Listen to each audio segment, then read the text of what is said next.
bermanfaat. Terima kasih. Assalamualaikum warahmatullahi wabarakatuh.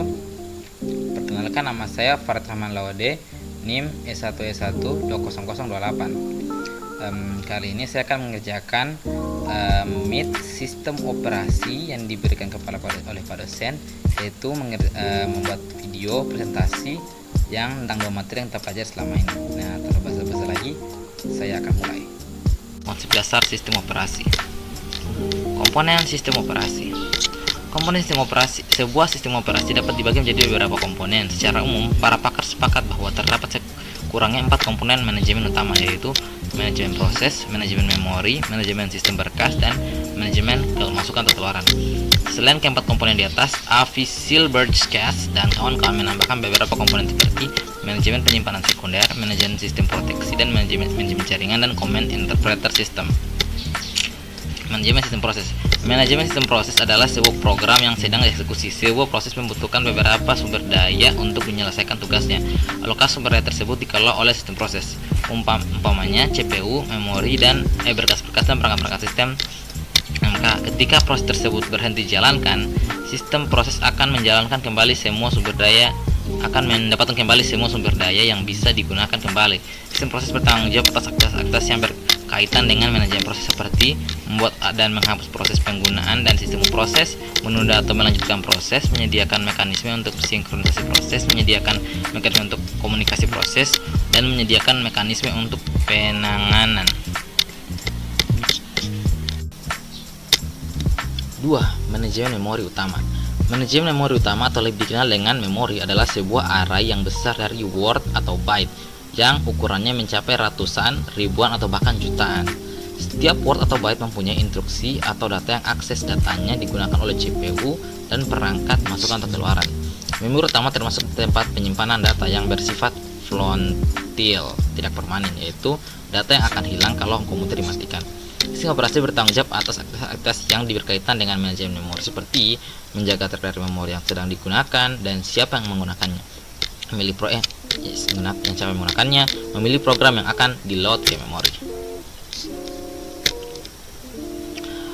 Manajemen sistem berkas. Manajemen sistem berkas adalah kumpulan informasi yang berhubungan sesuai dengan tujuan pembuatan berkas tersebut. Umumnya, berkas mempresentasikan program atau data. Berkas dapat mempunyai struktur yang bersifat hierarkis, direktori, volume, dan lain-lain.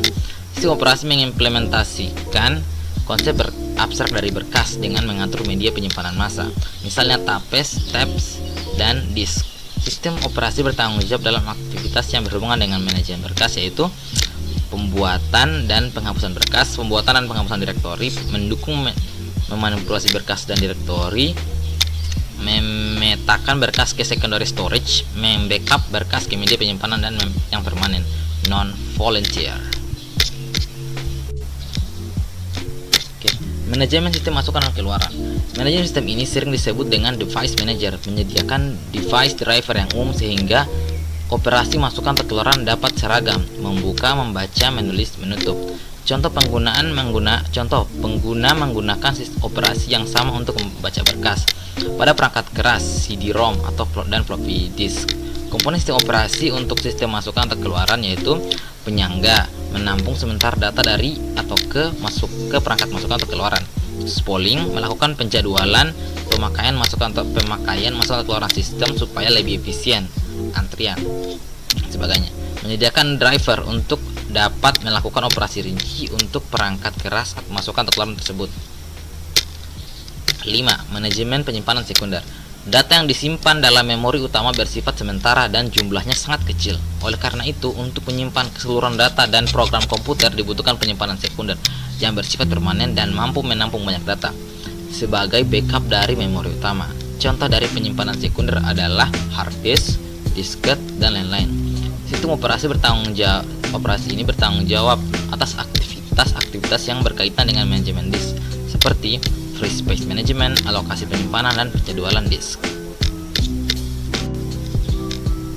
Sistem proteksi mengacu pada mekanisme untuk mengontrol akses yang dilakukan oleh program prosesor atau pengguna ke sistem sumber daya. Karena proteksi harus membedakan antara pengguna yang sudah diberi izin dan yang belum menspesifikasi kontrol untuk dibebankan atau diberi tugas menyediakan alat untuk memperlakukan sistem. 7. Manajemen jaringan. Manajemen jaringan adalah sekumpulan prosesor yang tidak berbagi memori atau clock. Setiap prosesor mempunyai memori dan clock tersendiri. Prosesor-prosesor tersebut berhubungan melalui jaringan komunikasi sistem terdistribusi, menyediakan akses pengguna ke bermacam-macam sumber daya sistem. Akses tersebut menyebabkan peningkatan kecepatan komputasi dan meningkatkan kemampuan menyediakan data. Penyediaan. Command Interpreter System. Sistem operasi menunggu instruksi dari pengguna. Command Driver. Program membaca instruksi dan mengartikan control statement, umumnya disebut Control Chart Interpreter ya. Command Line Interpreter dan terkadang dikenal dengan sebagai Shell. Command Interpreter System sangat bervariasi dari satu sistem operasi ke sistem operasi yang lain dan disesuaikan dengan tujuan teknologi perangkat atau masukan atau keluaran yang ada. Contohnya yaitu CLI, Windows, dan Pen Base atau Touch. Materi berikutnya adalah haki perangkat lunak.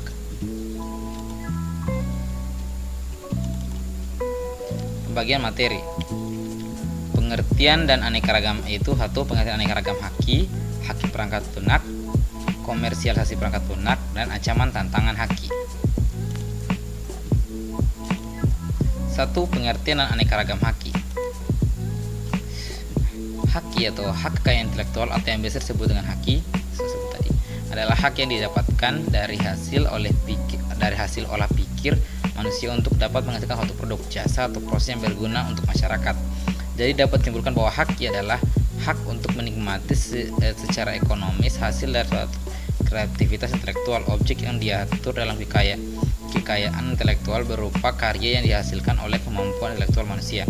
Istilah haki didapat dari Intellectual Property Right (IPR) yang telah diatur dalam UU nomor 7 tahun 1994 mengenai pengesahan WTO. Aneka ragam haki. Hak pertama, hak cipta atau copyright. Hak cipta adalah hak eksklusif bagi pencipta atau penerima hak untuk mengumumkan atau memperbanyak ciptaannya atau memberikan izin untuk itu dengan tidak mengurangi pembatasan-pembatasan menurut peraturan perundang-undangan yang berlaku. Paten adalah hak eksklusif yang diberikan oleh negara kepada inventor atas hasil invensinya di bidang teknologi yang untuk selama waktu tertentu melaksanakan sendiri invensinya tersebut atau memberikan persetujuan kepada pihak lain untuk melaksanakannya. Merek dagang atau trademark. Merek dagang adalah tanda yang berupa gambar, nama, kata, huruf, angka-angka, susunan warna, atau kombinasi dari unsur-unsur tersebut yang memiliki daya pembeda yang digunakan dalam kegiatan perdagangan atau jasa. 2. Aneka ragam haki. Rahasia dagang, trade secret, service mark adalah kata price logo, simbol warna,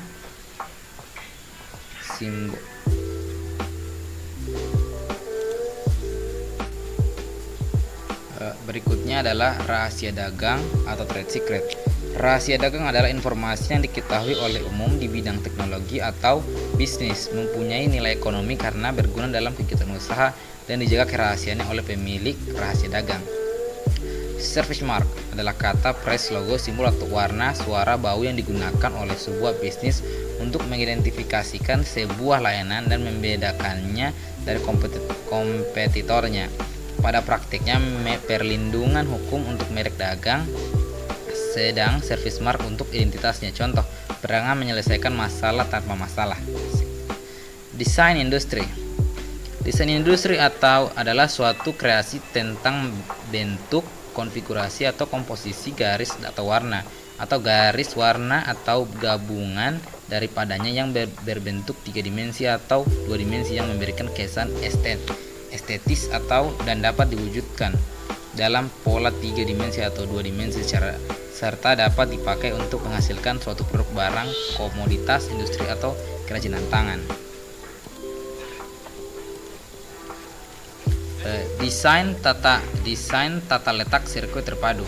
Ayat 1. Sirkuit terpadu adalah suatu produk dalam bentuk jadi atau setengah jadi yang dalamnya terdapat berbagai elemen. Dari sekurang-kurangnya atau dari elemen-elemen tersebut adalah elemen aktif yang sebagian atau seluruhnya saling berkaitan serta dibentuk secara terpadu dalam sebuah bahan semikonduktor yang dimaksudkan yang menghasilkan fungsi elektronik. Ayat 2. Desain tata letak adalah kreasi berupa rancangan peletakan 3 dimensi dan berbagai elemen. Sekurang-kurangnya satu dari 3 elemen tersebut adalah elemen aktif serta sebagian atau semua interkoneksi dalam suatu sirkuit terpadu, dan peletakan 3 dimensi tersebut dimaksudkan untuk persiapan pembuatan sirkuit terpadu. Indikasi geografis. Indikasi geografis dilindungi sebagai suatu tanda yang menunjukkan daerah asal suatu barang karena faktor lingkungan geografis termasuk faktor alam, faktor manusia, dan atau kombinasi dari kedua faktor tersebut memberikan ciri dan kualitas tertentu agar barang yang dihasilkan.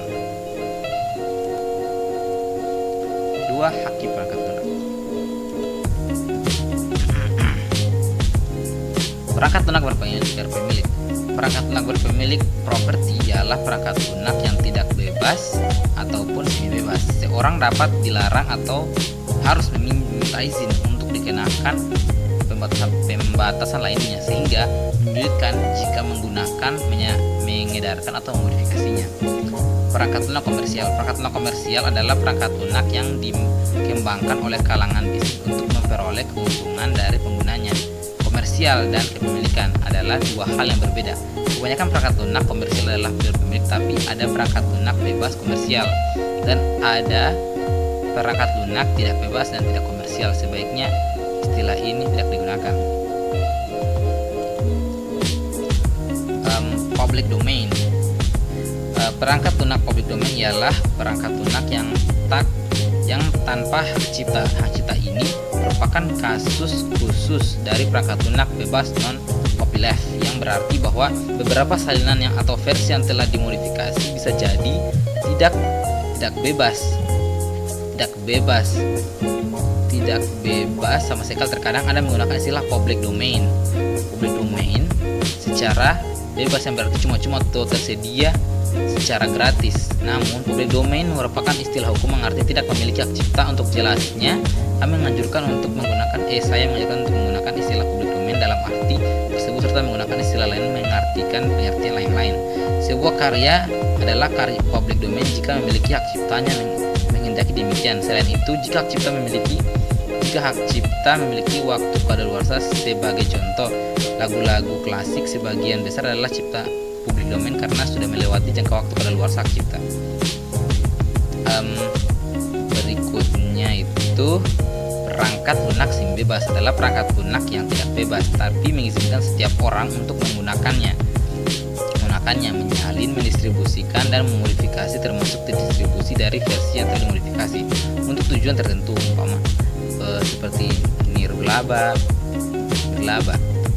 PGP adalah salah satu contoh program pembebas. Perangkat lunak semi bebas jauh lebih baik daripada perangkat lunak berpemilik.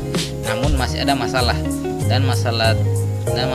dan seorang tidak dapat menggunakan sistem operasi yang bebas. Freeware. Istilah freeware tidak terdefinisi dengan jelas, tapi biasanya digunakan untuk paket-paket yang mengizinkan redistribusi tapi bukan pemodifikasi dan kode pemrograman tidak tersedia. Paket-paket ini bukan perangkat lunak bebas. Sepertinya jadi masalah NPT saya. Dia tidak terbuka lagi. Saya juga bingung kenapa. Tapi ada filenya di sini, jadi saya bisa lihatkan aja berhubung dia sudah mau selesai juga. Baiklah. Shareware ialah perangkat lunak yang mengizinkan orang-orang untuk meredistribusikan salinannya, tetapi mereka yang terus menggunakannya diminta untuk membayar biaya lisensi. Dalam praktiknya, orang-orang sering tidak mempedulikan perjanjian distribusi dan tetap melakukan hal tersebut, tapi sebenarnya perjanjian tidak mengizinkannya.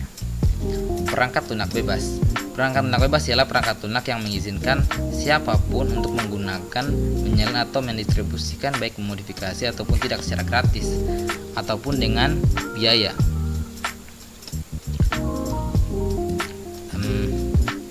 Perlu ditekankan bahwa kode sumber dari program harus tersedia. Jika tidak ada kode program berarti bukan perangkat lunak. Perangkat lunak bebas mengacu pada kebebasan para penggunanya untuk menjalankan, mengandalkan, menyebarluaskan, mempelajari, mengubah, meningkatkan kinerja perangkat lunak, tepatnya mengacu pada empat jenis kebebasan bagi para pengguna perangkat lunak. Kebebasan untuk menjalankan programnya untuk tujuan apa saja. Kebebasan kedua untuk kebebasan 1 tadi 01, kebebasan untuk mempelajari bagaimana program itu bekerja serta dapat disesuaikan dengan kebutuhan kita. Akses pada kode program merupakan suatu prasyarat.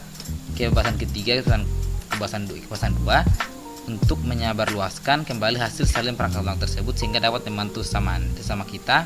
Kebebasan keempat yang alias ketiga untuk meningkatkan kinerja program dan dapat menyebarluaskan ke khalayak umum sehingga semua menikmati keuntungannya. Akses pada kode program merupakan suatu prasyarat juga. Suatu perangkat lunak bebas, suatu program merupakan perangkat lunak bebas jika setiap pengguna memiliki semua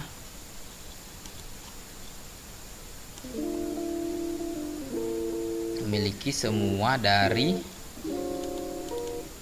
kebebasan tersebut. Dengan demikian, kita seharusnya bebas untuk menyebarluaskan salinan program ini dengan atau tanpa modifikasi perubahan secara gratis ataupun dengan mengut biaya penyebarluasan kepada siapapun dimanapun. Kebebasan untuk melakukan semua hal atas berarti Anda tidak harus minta ataupun membayar untuk izin tersebut. Langsung ke copyleft.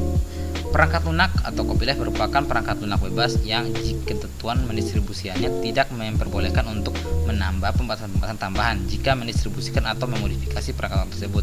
Artinya setiap salinan dari perangkat lunak walaupun telah dimodifikasi harus merupakan perangkat lunak bebas, itu copyleft.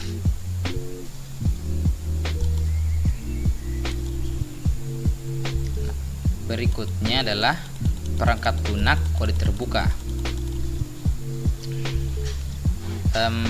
Kode terbuka open source. Definisi open source yang asli seperti tertuang dalam OSD open source definition yaitu 1.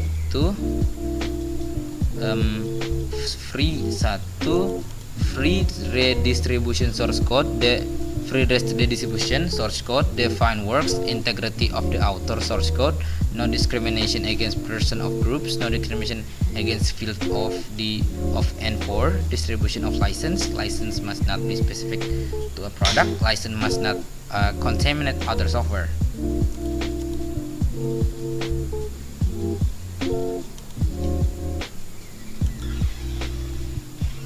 GNU General Public License, GNU GPL. GNU GPL merupakan sebuah perangkat kumpulan ketentuan pendistribusian tertentu untuk mencopyleftkan sebuah program. Proyek GNU menggunakannya sebagai penjamin distribusi untuk sebagian besar perangkat lunak GNU. Sebagai contoh adalah lisensi GPL yang umumnya digunakan pada perangkat lunak open source. Saya skip aja berikutnya. Komersial perangkat lunak bebas. Pada kata perangkat lunak bebas tepatnya adalah bahwa para pengguna bebas untuk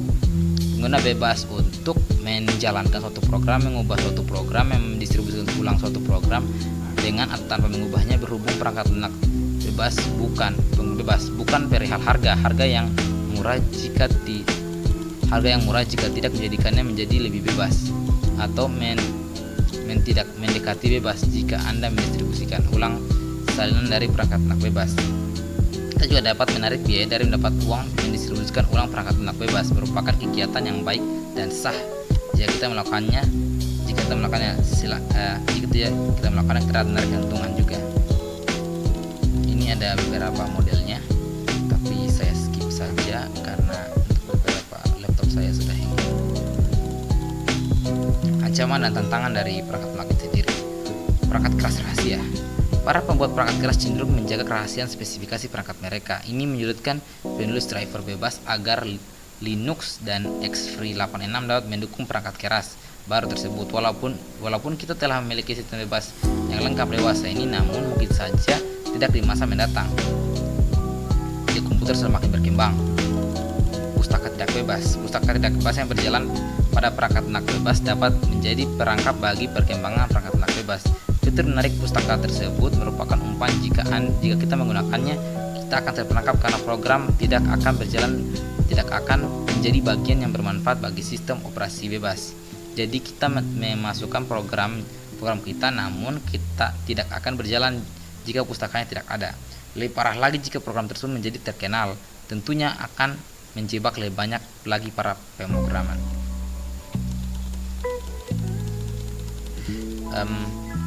Paten perangkat lunak. Ancaman terburuk yang perlu dihadapi berasal dari paten perangkat lunak yang dapat berkaitan pembatasan fitur perangkat lunak bebas lebih dari 20 tahun. Paten algoritma kompresi LZW diterapkan tahun 1983 serta hingga baru-baru ini kita dapat membuat perangkat lunak bebas untuk kompresi GIF tahun 1998 yang lalu. Sebuah program bebas menghasilkan suara MP3 terkompresi terpaksa dihapus dan dari distro akibat ancaman penuntutan paten. Dokumentasi bebas. Perangkat lunak bebas seharusnya dilengkapi dengan dokumentasi yang bebas pula. Sayang sekali dewasa ini dokumentasi bebas merupakan masalah yang paling serius yang dihadapi oleh masyarakat perangkat lunak bebas. Saya kira itu dari saya. Terima kasih. Saya undur diri. Assalamualaikum warahmatullahi wabarakatuh.